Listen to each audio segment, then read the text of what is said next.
Oi, pessoal. Nós vamos começar essa segunda parte do tema dependência linear, modelos lineares para prever o comportamento de uma variável pela outra, a partir da regressão linear múltipla. Na parte anterior, a gente viu regressão linear simples, vocês já conheciam, resolvendo pelo método dos mínimos quadrados, mais uma variável explicando a outra. E aí, como é que eu testo os coeficientes da reta ajustada. Agora nós vamos ver regressão linear múltipla. Quer dizer, nós vamos olhar várias variáveis combinadas linearmente para prever o comportamento de uma outra variável, né? E aí a gente vai ver quais são as limitações de um modelo como esse, problemas que a gente pode ter em relação a comportamento muito semelhante de diversas variáveis, representado pela multicolinearidade, e processo de como a gente seleciona as variáveis realmente importantes para o modelo a partir dos métodos stepwise, tá? Bom, a primeira coisa é que quando a gente está falando em várias variáveis para tentar prever o comportamento de uma outra, a gente já entrou na parte da análise multivariada, onde você está olhando sistematicamente, conjuntamente, sem excluir nenhuma variável do processo, várias variáveis ao mesmo tempo. Então, esse é o primeiro ponto de análise multivariada que a gente vai ver. E a análise multivariada ela está definida em duas grandes famílias, técnicas de dependência e técnicas de interdependência. Nós estamos falando agora de técnicas de dependência. E nós estamos falando de dependência linear, portanto, nós estamos falando de regressão linear múltipla, que é a análise multivariada mais usada da família das técnicas de dependência, tá? Qual é o objetivo das técnicas de dependência? Bom, para as técnicas de dependência, eu preciso explicar uma variável em relação às outras. Então, eu preciso explicar uma variável que eu chamo de dependente, usando como preditoras as variáveis que eu chamo de independentes. Assim, eu preciso separar o grupo de variáveis, no qual é a variável dependente, ou as variáveis dependentes, das independentes, tá bom? E aí, o modelo de uma regressão linear múltipla é muito parecido com o modelo de uma regressão linear simples. Só que agora, de vez de uma reta, eu vou ter um plano ou um hiperplano prevendo o comportamento de uma variável. O que é esse tal de plano ou hiperplano? No final das contas é isso. Se eu tivesse y igual a b0 mais b1x mais o erro aleatório, eu estaria na regressão linear simples. Mas agora eu tenho um beta 2x2 mais um beta 3x3 até um beta kxk. Então eu tenho uma composição de pesos dado pelos beta de variáveis para formar outra variável.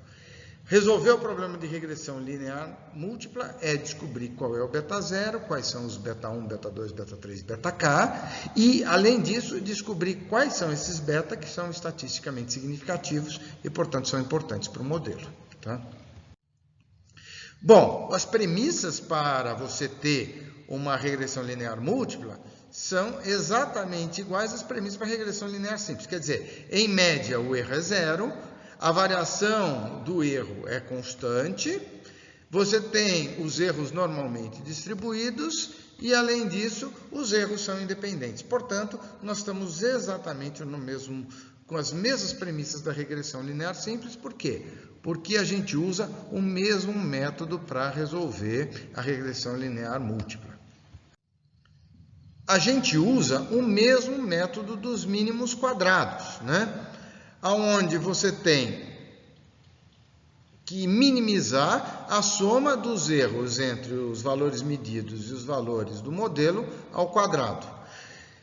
Puxa vida, só que resolver o método dos mínimos quadrados com muitas variáveis não é uma tarefa muito fácil.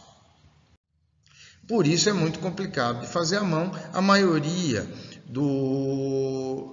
dos ajustes com regressão linear múltipla são feitas com auxílio de software computacional. Aliás, quando eu tenho muitas variáveis e eu estou nas análises multivariadas, a computação é que tornou possível a análise de bases de dados complexas. A gente chega num ponto que não dá mais para resolver as coisas com lápis e papel, porque você tem contas complicadas e que tem que ser feitas muitas vezes de forma iterativa. Portanto, daqui para frente, a gente vai usar muito mais apoio computacional do que a gente vinha usando até aqui. Só que, independente de ser é regressão linear simples ou regressão linear múltipla, a gente tem que testar se esse modelo tem significância estatística. O que é o modelo ter significância estatística? Pelo menos alguma das variáveis preditoras, alguma das variáveis dependentes, dos coeficientes das variáveis dependentes, é significativo. Pelo menos um tem que ser significativo, porque senão eu estou juntando um monte de variáveis para tentar prever o comportamento de outra e, na verdade, eu não estou conseguindo nada. Como é que eu faço isso? Eu tenho que fazer um teste de uma vez só de todo o comportamento daquelas múltiplas variáveis. Como é que eu faço isso? Com um teste F, um teste de razão de variância, da mesma forma que a gente fazia com a análise de variância. Aliás, é uma análise de variância. Eu calculo a variância explicada pelo modelo de regressão linear múltipla e divido pela variância associada ao erro aleatório do processo. Quando eu faço isso, eu vejo se a parte explicada da variância é muito maior do que a parte aleatória da variância. Se a parte explicada da variância for muito maior do que a parte aleatória da variância, significa que eu tenho um modelo viável, que eu tenho um modelo significativo. Então, para eu validar o meu modelo de análise de regressão linear múltipla, primeiro eu tenho que fazer uma análise de variância, tentando encontrar Fs elevados, Fs associados a valores P de probabilidade baixos. É isso que a gente vai ver daqui a pouco. Olha aqui, se a variância da regressão for muito maior do que a variância do erro, eu tenho pelo menos um dos coeficientes significativos, ou vários deles. Para fazer essa análise de variância, eu tenho que, primeiro, saber o número de dados que eu tenho, N maiúsculo, depois o número de variáveis que eu quero incluir no modelo, o K, e aí eu tenho que calcular a soma dos quadrados totais, como se eu não tivesse modelo nenhum, eu tenho que calcular a soma dos quadrados do erro, quer dizer, aquela diferença entre o que o modelo previu e o que eu medi elevado ao quadrado, faço essa diferença, elevo ao quadrado e somo todo mundo, isso é a soma do quadrado do erro. Por subtração, eu consigo a soma dos quadrados explicados pela regressão. E aí eu calculo as variâncias. Soma dos quadrados totais dividido pelo número de graus de liberdade total, n menos 1, dá a variância total. Soma dos quadrados da regressão dividido pelo número de variáveis dependentes, variáveis explicativas que eu tenho no modelo, da variância da regressão. E soma dos quadrados do erro dividido pelo número de medidas menos o número de variáveis dependentes que eu tenho, menos 1, por causa da estimativa da constante, vai me dar a variância do erro. A variância da regressão dividida pela variância do erro e vai me dar o F da minha regressão. E aí o F da minha regressão vai ter que ser comparado com o F crítico no modelo. Com quantos graus de liberdade? Opa, com K graus de liberdade no numerador e N menos K menos 1 graus de liberdade no denominador. E aí eu vou fazer o meu teste para saber se o modelo é significativo ou não. Então, como é que eu vou calcular essas somas dos quadrados? Bom, soma dos quadrados totais vai ser a soma da diferença entre o que eu medi e a média de todos os pontos medidos ao quadrado. A soma dos quadrados do erro vai ser a somatória da diferença entre o que eu medi e o que o meu modelo estimou ao quadrado. Então, eu somo todas essas diferenças ao quadrado, soma dos quadrados do erro. E a soma dos quadrados da regressão vai ser a diferença entre a soma dos quadrados totais e soma dos quadrados do erro. Tá? Então, com isso, eu tenho todos os insumos para fazer o meu cálculo de F da análise de variância. Quando eu tenho um modelo válido de regressão linear, eu posso calcular o quê? O coeficiente múltiplo de determinação ajustado.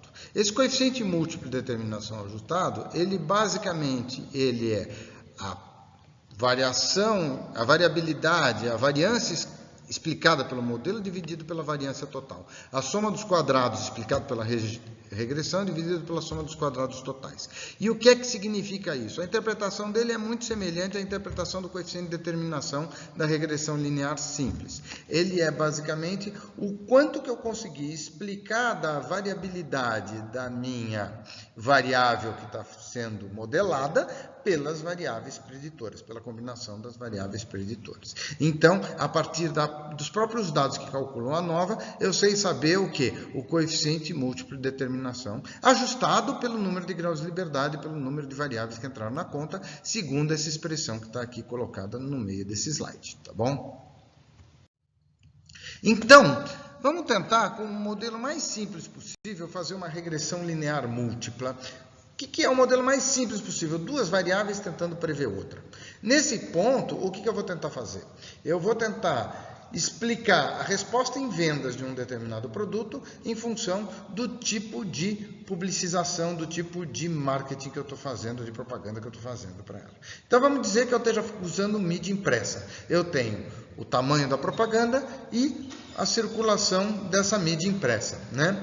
O que vai acontecer? Eu vou poder tentar simular a resposta em vendas a partir do tamanho da propaganda, combinada com a circulação do jornal, dessa mídia impressa que eu estou colocando. Como é que a gente faz isso? Bom, eu jogo esses dados num software, está aqui os dados no canto, exatamente os dados, tá? E aí eu tenho primeiro os resultados da análise de variância. Vejam que a análise de variância, o F, a razão entre a variância explicada pela regressão e a variância aleatória dos dados, foi 55,44. 55,44 é muito maior do que o F crítico. Como é que eu sei? Se eu estou trabalhando com F crítico para 5%, o nível de significância, o p-value, o valor P, o sig, ali é 0,004, 0,4%.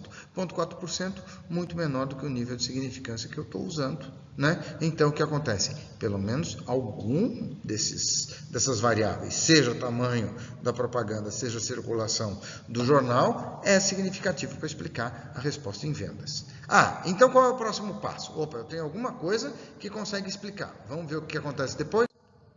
Olha, eu tenho aqui o meu modelo de regressão linear múltipla. O meu modelo de regressão linear múltipla, ele coloca uma constante, 0,064, o beta zero, mais um valor multiplicativo para a variável tamanho da propaganda, 0,2049 vezes o tamanho da propaganda, mais 0,2805 vezes a circulação do jornal. E esse modelo, sim, é um modelo capaz de explicar uma boa parte da variabilidade dos dados.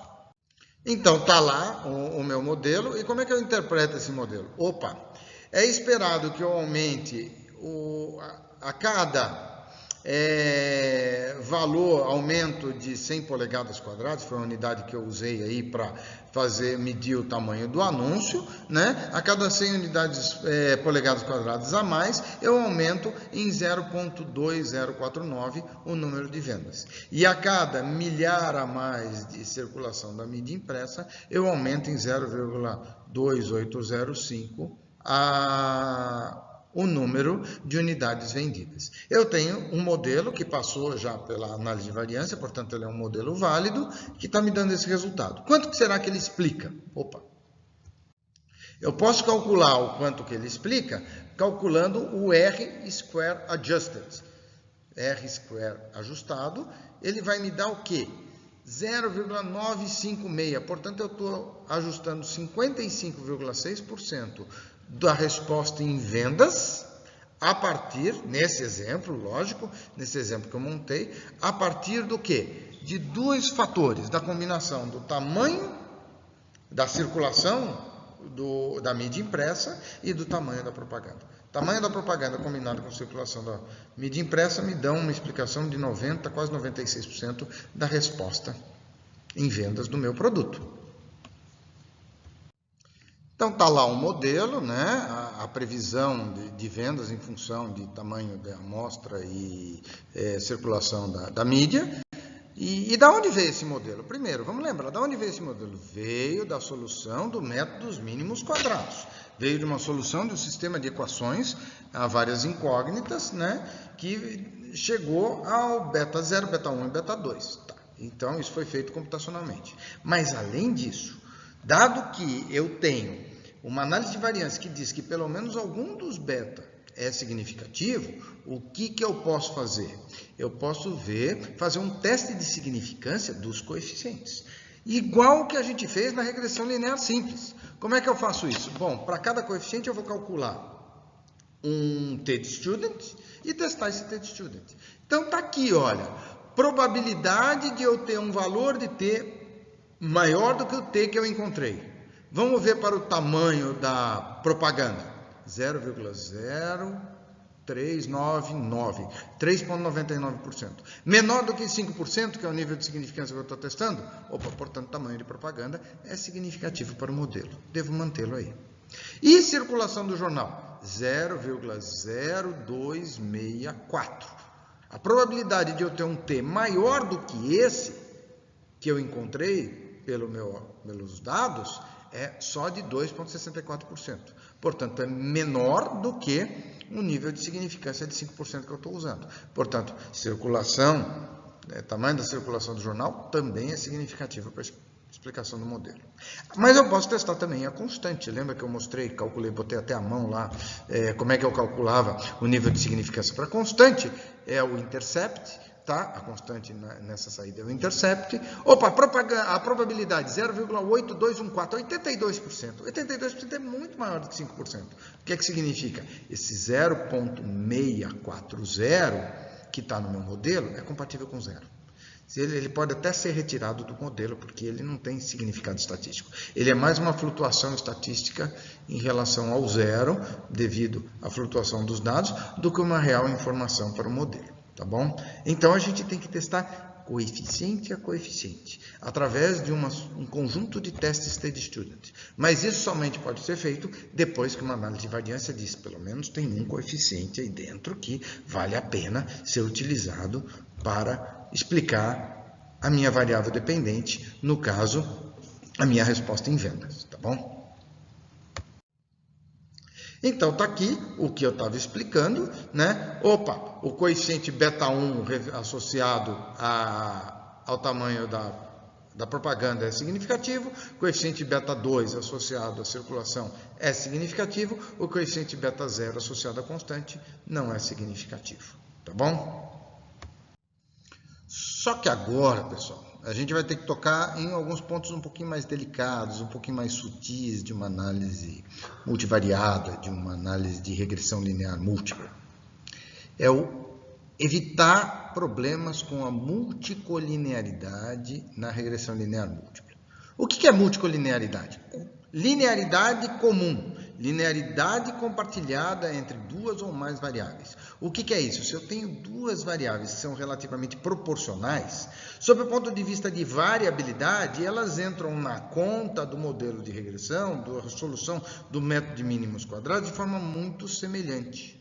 Se eu tenho duas variáveis que crescem e decrescem mais ou menos juntas, aí se eu calcular um coeficiente de correlação linear, elas vai estar um coeficiente de correlação muito elevado, ou próximo de mais 1, ou próximo de menos 1, o que vai acontecer? É como se eu estivesse colocando a mesma informação muito parecida em mais de uma variável. O que acontece na hora de resolver o problema matemático do método dos mínimos quadrados?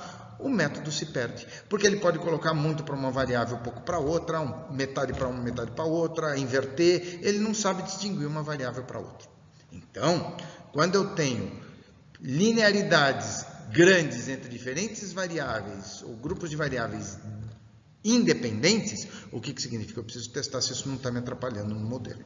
Eu preciso fazer um teste de multicolinearidade para detectar se eu não preciso tomar certas providências em relação às variáveis que eu estou entrando no modelo. E é isso que a gente vai ver logo mais aqui. Eu não vou entrar no detalhe da conta, tá? Mas uma das métricas que a gente tem para ver se tem multicolinearidade entre variáveis ou não é o VIF, Variance Inflation Factor, fator de inflação da variância. Nome bonito, né? Fator de inflação da variância. Tá bom. Fator de inflação da variância, ele é calculado como o inverso da tolerância, que é calculado com o efeito no fator de explicação do modelo, quando eu ponho e retiro variáveis individualmente. O fato é que, se eu tiver fator de inflação da variância menor do que 5, não tem grande problema de colinearidade entre as variáveis. Se eu tiver entre 10 e 5, fica alerta. Você pode ter problema, sim. Se eu tiver maior do que 10, você vai ter que tomar providência. Você vai ter que escolher retirar alguma das variáveis que estão com muita multicolinearidade com outras, porque você está colocando a mesma informação para o modelo mais de uma vez, tá bom? Então, vamos ver como é que isso fica. Olha, eu calculei a correlação linear de Pearson entre tamanho da propaganda e circulação do jornal. E descobri que a correlação entre tamanho da propaganda e circulação do jornal é de 0,741. 0,741 para coeficiente de correlação, é um coeficiente razoável, né? Não sei se isso vai ser importante para o modelo ou não, né? O que significa isso? Opa, em geral, os jornais de grande circulação têm propagandas de tamanho maior. Jornal de bairros de circulação menor tem propagandas menores e assim por diante. Então, quer dizer, quando eu aumento a circulação, eu tendo a aumentar o tamanho da propaganda. Quando eu aumento o tamanho da propaganda, eu tento colocar eles em jornais de grande circulação. É isso que está me dizendo esse coeficiente de correlação de 0,74 aqui. E como é que eu vou medir se isso é importante ou não? Eu vou calcular o Variance Inflation Factor, o VIF. Está aqui, eu pedi para calcular o Variance Inflation Factor. E olha quanto que ele deu, 2,219. Ele deu tanto para o tamanho da circulação, da amostra, da propaganda, como para a circulação do jornal. Deu o mesmo número, porque eu só tenho duas variáveis, uma tem correlação com a outra e vice-versa. Quando eu tenho várias, esses números não se repetem. Tá? Mas 2,219 é bem menor do que 5. Portanto, eu não tenho efeitos grandes de multicolinearidade, não. Meu modelo pode ser considerado válido com essas duas variáveis ali atuando, tá bom? Então, eu estudei se tem multicolinearidade ou não, calculando o Variance Inflation Factor, tá? E aí entra mais um detalhe super interessante. Olhando lá o modelo, lá em cima, as vendas são 0,0640, mais 0,2049 vezes o tamanho da propaganda, mais 0,2805 vezes a circulação do jornal. Mas se de vez de eu colocar a circulação do jornal em milhares de exemplares, eu colocasse em exemplar ou em 1 milhão de exemplar, esse coeficiente ia mudar. Se de vez de colocar em polegada quadrada, eu colocasse em centímetro quadrado a área da propaganda, o tamanho da propaganda, o coeficiente relativo ao tamanho da propaganda também ia mudar. Portanto, esses coeficientes, eles são sensíveis à métrica que eu estou usando, sensíveis ao fator de escala, ao fator de métrica. Como é que eu elimino isso para descobrir que realmente quem é importante para explicar a variabilidade? Eu reduzo todas as variáveis à média zero e desvio padrão 1 e faço toda esta conta de novo. E aí eu vou ter novos coeficientes, esses coeficientes padronizados, Standardized Coefficients, os beta reduzidos. E aí, olha, para o tamanho da amostra, o meu beta reduzido deu 0,486. E para a circulação da minha mídia, o meu beta reduzido deu 0,571. E esses números são comparáveis. Aí eu destruí a questão da métrica de unidade e eu posso comparar efeitos dessas duas variáveis explicativas sobre a variável que eu estou tentando explicar, independente dessas métricas. E aí eu descubro que tamanho de circulação é mais importante do que... número de exemplares circulantes é mais importante do que o tamanho da minha propaganda. Então, se eu quiser escolher quem que eu vou priorizar numa campanha publicitária, eu vou priorizar a grande circulação da minha mídia. É melhor eu aumentar a circulação e atingir mais possíveis clientes do que eu atingir menos clientes com uma propaganda mais chamativa. Quem influencia mais nos negócios feitos? A circulação, a quantidade de gente que eu consegui me comunicar. Então, além de olhar a colinearidade, eu posso também tirar dessa regressão linear múltipla o quê? Eu posso tirar a importância relativa de cada variável, mesmo elas significativas, para o meu modelo. Legal, estamos chegando ao fim. Nesta parte eu não vou entrar em grandes detalhes matemáticos não, mas num modelo de regressão linear múltipla, em que eu coloco um monte de variáveis para prever uma outra variável, pode ser que várias variáveis não sejam significativas para o modelo. A hora que eu faço o teste T, ela não é significativa. Só que eu tenho que tomar cuidado, porque eu não posso pegar e fazer uma rodada só e tirar todo mundo que não foi significativo de uma vez só. Porque às vezes eu tirando uma ou duas variáveis, uma que não era significativa se torna significativa. Então o que acontece? Eu tenho que incorporar ou retirar variáveis do meu modelo uma a uma, passo a passo, stepwise, numa abordagem passo a passo, numa abordagem stepwise. E aí eu tenho basicamente 3 abordagens passo a passo. O método stepwise tradicional, o método stepwise com seleção para frente e o método stepwise com eliminação para trás. Nós vamos ver mais ou menos o que é isso nos próximos slides. Tá? O método stepwise tradicional, o que acontece? Eu vou agregando variável a variável no meu modelo. Tá? Eu vou agregando variável a variável no meu modelo a partir do quê? Do efeito dessa variável, segundo as probabilidades da distribuição F, segundo o poder de a influência dela no poder de explicação do modelo. Puxa, isso é complicado. O que eu faço? Eu coloco todas as variáveis no meu modelo. Aí eu tiro uma e vejo qual é a influência dela no F.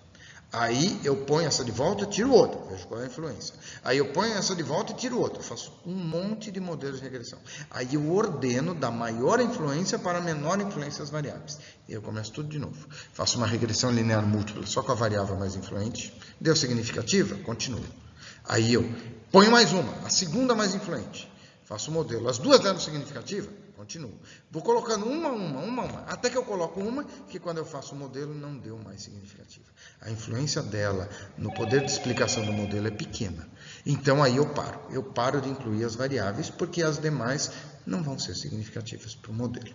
Esse é um modelo stepwise padrão que era usado até por muita gente. Até que surgiram outras abordagens que também são muito bacanas. Vou mostrar para vocês. O método stepwise com seleção para frente. O que acontece? Eu calculo todas as correlações entre as variáveis explicativas e a variável dependente, aquela que eu estou querendo explicar. E eu ordeno essas variáveis do maior coeficiente de correlação linear até o menor. E aí eu faço exatamente igual ao que eu fiz no stepwise, só que aí não a partir do efeito na variável S, a partir da correlação com a variável. Então, eu vou dar mais correlacionada, deu significativa mais correlacionada com a segunda, mais correlacionada no modelo, deu significativo, incluo mais uma variável, até que chega num determinado ponto que não existe mais significância naquela última variável que eu incluí, porque o coeficiente de correlação com ela já é mais fraco, eu paro de incluir. Então, eu deixo o modelo só com aquelas que ainda foram significativas, colocadas nessa ordem, na ordem decrescente dos coeficientes de correlação linear. Mas tem ainda mais um método de seleção. Inclusive, é um método que eu uso muito. É o método de eliminação para trás. Stepwise Backward Elimination. O que acontece? Eu coloco todo mundo na análise. E aí eu faço o teste T de students para todos os coeficientes. Eu pego aquele mais chinfrim, aquele com uma menor significância no coeficiente. Eu tenho vários que não passaram pelo meu teste de significância, mas eu pego aquele mais fraquinho, tiro, faço tudo de novo. Aí tem vários que ainda não são significativos. Eu pego o mais fraquinho, tiro de novo, e eu vou tirando um por um até que só fiquem aquelas variáveis que passaram pelo teste de significância, o teste T de student no modelo. E aí eu paro. Em geral, tanto faz você fazer pelo método stepwise backward, o método stepwise puro, o método stepwise forward, que em geral o resultado do modelo é o mesmo. Tá? O que vocês perceberam? que além de eu ter que calcular um método dos mínimos quadrados complicado, além de eu ter que fazer um monte de testes T para os modelos que eu tenho que fazer, além de eu ter que fazer um monte de análise de variância, eu tenho que fazer isso várias e várias e várias vezes. Porque se eu não fizer isso várias e várias e várias vezes, eu não sei exatamente quais variáveis eu vou colocar no modelo, quais variáveis eu não vou colocar no modelo. Então, vocês percebem que os métodos de estatística multivariada, eles só realmente ficaram úteis e viáveis com a computação pesada, com o desenvolvimento da computação e dos processadores muito rápidos, porque antes era praticamente fazer uma análise com muitas variáveis desse tipo. Você levava uma vida inteira e provavelmente ia errar no meio do caminho. Mas agora você tem softwares que têm rotinas computacionais ali validadas, tá? Que te permitem que você faça tudo isso num clique. Desde que você saiba o que você está fazendo, desde que você saiba interpretar os resultados, desde que você não caia nas armadilhas da multicolinearidade, desde que você não caia nas armadilhas de não testar os coeficientes e assim por diante. Tá bom, pessoal? Com isso, eu estou completando essa parte de dependência linear, seja por regressão linear simples, seja por regressão linear múltipla, tá bom? Eu espero que vocês tenham gostado dessa segunda parte do vídeo. Ficamos aí para os próximos. Valeu, até mais. Tchau, tchau.